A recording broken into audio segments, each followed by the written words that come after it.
as I've said, I've been around for a long, long time in the health and fitness industry, and as you can probably tell, I'm not midlife, I'm a little bit later than that. But I can tell you what I'm about to speak to you about now is something that I couldn't believe would happen 10 years ago, 5 years ago, or 2 years ago. And that's where midlife women are at the most extraordinary time in history. Never before have we had so much information now about women and the elephant in the room, which is menopause.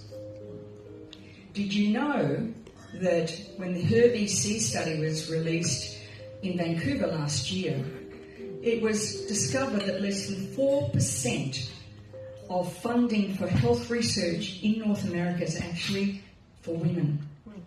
And of that 4%, a large majority of that funding goes towards women's diseases such as breast cancer, ovarian cancer and heart disease, which has left menopause way down the barrel when it comes to understanding what women go through.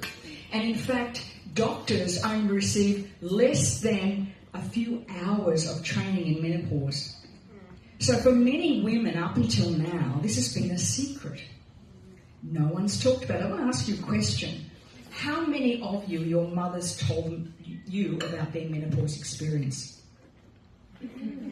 You look around. About 20% is what I usually get response. Over 80% of us had no guideposts.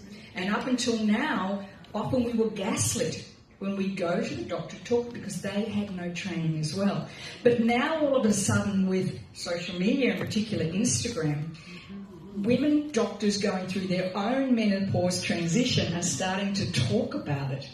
And in fact, a number of doctors have millions of followers, women hanging on to understanding what they go through in midlife.